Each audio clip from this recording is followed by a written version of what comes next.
According to Oscar-winning filmmaker R.J. Cutler, businesswoman and trailblazing personality Martha Stewart was extremely revealing and forthcoming with her remarkable life story during their time working together. Compiled from hours worth of interviews and archival materials, the Netflix documentary Martha is the first ever self-made billionaire woman's three-act tell-all about her historic journey to the top of the ladder, the headline frenzy that was her selective prosecution, and overcoming a defeat at the hands of men who would see her undone. For anyone unfamiliar with Stewart's life beyond the glossy pages of her magazine, Martha Stewart Living, or even her collaborations with Snoop Dogg on The Martha Stewart Show, Cutler's documentary is eye-opening to the endless work Stewart has put into her brand. In addition to the infamous media field day of her 2005 fraud conviction, Martha covers Stewart's life before her fame and her reclamation post-trial. While talking with Collider's Steve Weintraub, Cutler, who first met with Stewart on the topic of a documentary over dinner in Montauk, addresses the mogul's public concerns over the documentary. It's no secret that she had what I would call quibbles, the filmmaker admits, though he's unfazed by the criticism. In fact, Cutler anticipates and respects the feedback, but that doesn't mean he'd change anything about Martha. During this interview, which you can read below, Cutler talks about the conversations he had with Stewart, finding the story that needed to be told through the edit, and why hers is an extraordinary story about American womanhood in the 20th century. He also talks about his other films for Billie Eilish, the Disney Plus doc Elton John, Never Too Late, and the upcoming Apple TV Plus World Series documentary. Cutler, well, almost literally, she crashed a dinner that a few friends and I were having one summer out. We were in Montauk, as my wife and family and I are often every summer, and we got a call that Martha Stewart would like to join us for dinner, and we said, "Wonderful. That sounds terrific." I was seated next to Martha at dinner and got to learn about her life story, and I was quite struck, frankly, by what an incredible life she's led and what an extraordinary story about American womanhood in the 20th century and early 21st century her story represented. So, that began a conversation that led, a few months later, to our deciding to make a movie. Cutler, well, it was a small table.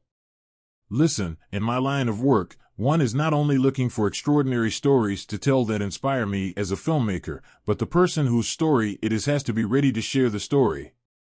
It was very clear to me from the first meeting that Martha was ready to share her story, that she was looking to have her story told, and thus, we were seated next to each other.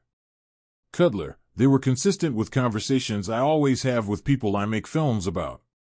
I've had the great good fortune of telling the stories of some extraordinary people from James Carville and George Stephanopoulos back in the War Room days, and as long ago as 1992, of Vice President Dick Cheney, to John Belushi, to Anna Wintour and Grace Coddington, to Billie Eilish, and many others, Elton John, as you know, and it's always the same conversation. I always like to have the conversation as early in the relationship as possible. In making a film like this, you're looking at a year's worth of filming and a year's worth of editing, and a year's worth of getting the movie out into the world. Everybody involved, whether it be someone like Martha Stewart or someone like me as a filmmaker, deserves that film that we make to be taken as seriously as possible. Be taken as seriously as possible by the audience, as seriously as possible by the press, as seriously as possible by the world. And the way these movies are taken seriously is if the filmmaker has the final edit if it's a film made by a filmmaker. Martha, as you know, has many extraordinary gifts, but Martha is not a filmmaker. She's many, many, many, many things. When I had that conversation with her early on, she immediately embraced the notion and agreed that I would have final cut. Cutler, well, I always share the film with the people I'm making a movie about. The story does not belong to me. The story belongs to the subject, and they're loaning it to me. They're trusting me. And Martha trusted me to tell her story. As you pointed out, rightfully, it's not a position she has often put herself in. She allowed someone else to control, and it took a tremendous amount of courage on her part to do so. And she was all in. The interviews are extremely revealing, as you know, as is the access to archival material that she gave me.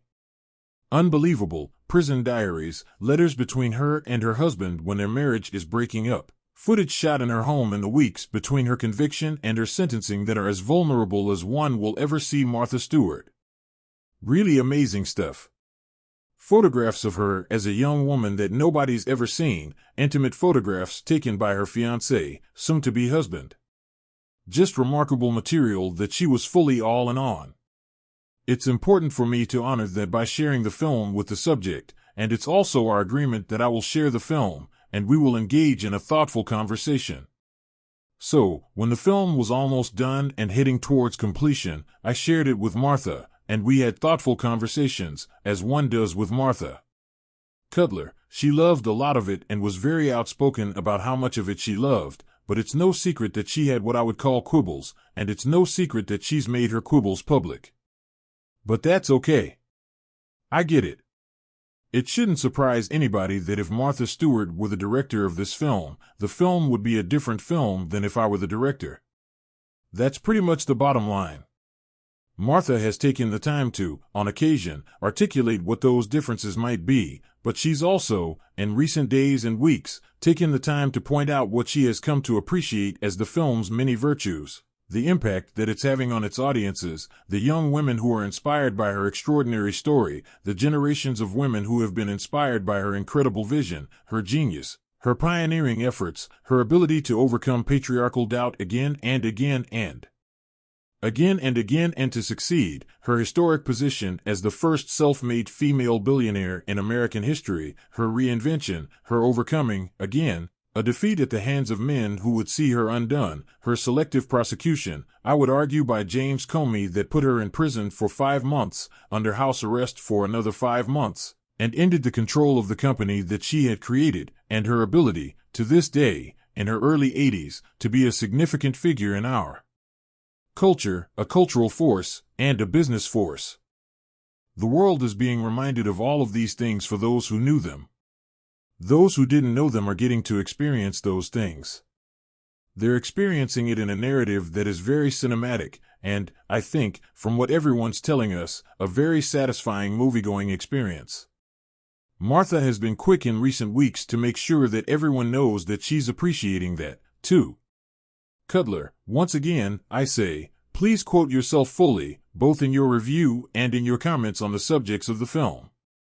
Cutler, I appreciate what you're saying, and I do understand the point you're making, and I take the point. This is very personal. To me, the reaction that one has is one's entitlement, and I embrace it. Martha knows that I have nothing but respect for her. When Martha said to me, I'm going to share my opinions about the movie with the world, I said, great. It's no secret that I'm the filmmaker. It says written and directed by R.J. Cutler. But there is also no secret that this is the truth, and it is the truth. That's the film that we've made. We have. It doesn't mean the truth isn't complicated, that there aren't lots of different avenues to telling a truthful story. That's the beauty of art, is that we get to explore these things in all their complexities. Cutler, every film is different. Every film is its own puzzle. You know that Martha's life, in many ways, follows this kind of extraordinary, almost classic 3-act structure. She overcomes the burdens of her upbringing and her childhood through incredible initiative and talent and God-given gifts, and finds herself in a marriage of great success that fails, and that's Act 1. She then reinvents herself as Martha Stewart, the homemaking guru who elevates, who recognizes that ritual and entertainment and family and home will be an increasingly significant part of our culture moving forward as the culture continues to fracture, and builds enormous business on that, takes it public, and becomes America's first self-made billionaire, Act 2. The second half of Act 2, of course, is at the very peak of that success.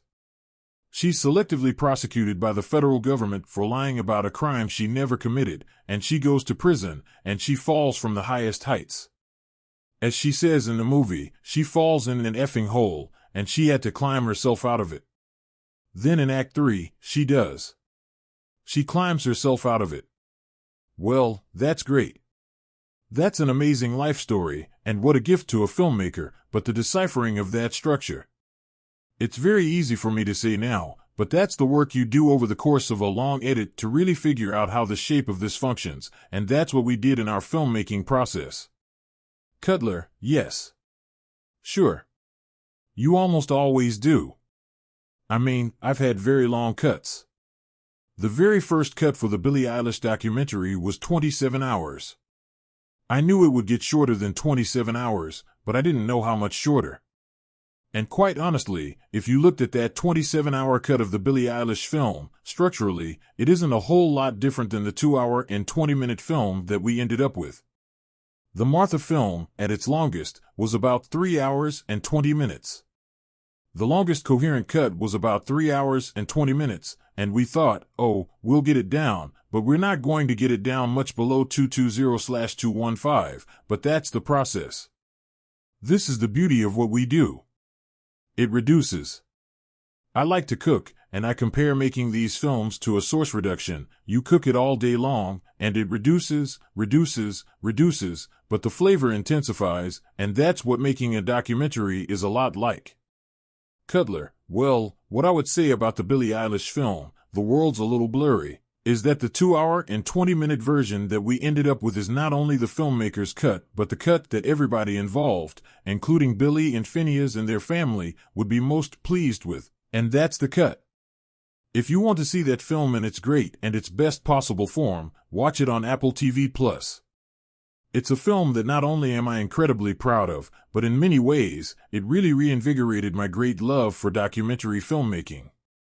What an honor to have made it, but also just something that we point to as having all the values that we hope our films will. The World's a Little Blurry is something we're very, very proud of. You should be. I thought it was fantastic. Cutler, the project has since been announced. We are working with our dear friends at Imagine Entertainment in partnership with my company, This Machine, and with our dear friends at Major League Baseball. We had full access to this year's World Series. We were with the Yankees, we were with the Dodgers. There were cameras everywhere you can imagine, microphones all over the place. We are in the middle of the edit as we speak. We'll be working through the holidays. If there's a holiday, we'll be working through it because we intend to deliver sometime between now and the beginning of the baseball season. What stories to tell, and what a remarkable thing it is. We were just talking this morning about how baseball's just the hardest. It'll break your heart. We're all fans. I happen to be a Mets fan. I know what it's like to suffer through losing baseball seasons and to yearn for the championship that is forever elusive. But I also know, as those of us who are baseball fans, what it is like to taste victory every once in a while. The astounding thing is that it's the same for the players. For instance, there's Aaron Judge, one of the greatest players to ever put on a uniform, having one of the greatest seasons that any player has ever had, an American League MVP. What an incredible year he's had. But you know what? He dropped that fly ball at the top of the 5th inning in Game 5 that led to the Dodgers' comeback, that undid the Yankees' attempt to be the first team to overcome a 3-0 deficit in the World Series, and in the locker room after the game was over, he said that he would carry the feeling he had with him, not of a season well played, but of the loss, and he would carry that feeling of defeat with him to his grave. I couldn't help but think to myself, the hardest thing, the most painful thing, is what baseball will do to you, and the only way to overcome the burden of that is to win the last game of the season. That's the story that we're telling. What an incredible thing. And what triumph, of course, for Dave Roberts and the Dodgers, finally winning, without any asterisks, a 162-game season with your fans in attendance, with a parade, being able to celebrate a championship of such great achievement because they were the last team standing and the best team that stood. Cutler, we're on Apple TV+. Thank you for asking. Our biggest partners, of course, are Apple TV+, where we made the Billie Eilish film. Imagine, of course, has also done a lot of wonderful things with Apple TV+. We're working with our many great friends there, and it'll be on Apple TV+ when they program it, but sometime between now and the season. Then, you also know we have the Elton John film coming up on Disney+, which premieres in a couple of weeks on the Disney+ platform on December 13th. Man, we're so proud of that film. Another remarkable story about an extraordinary man and key decisions that he made in his life that not only changed his life but really changed the world. So much of this film builds around his decision in 1976 to come out as a gay man to Rolling Stone magazine at a time when Elton was the biggest pop star in the world. His career was as legendary and significant as the Beatles had been before him, and he risked it all by coming out to Rolling Stone at a time when people did not come out of the closet. It set him on a road to overcome incredible burdens of addiction and personal unhappiness, to find himself where he is today all these years later, happily married with 2 incredible kids. We tell the story of this through the first 5 years of his career, but also through the final months of his touring career that culminated in this one great last concert that he gave at Dodger Stadium a couple of years ago. Martha is available to stream on Netflix now.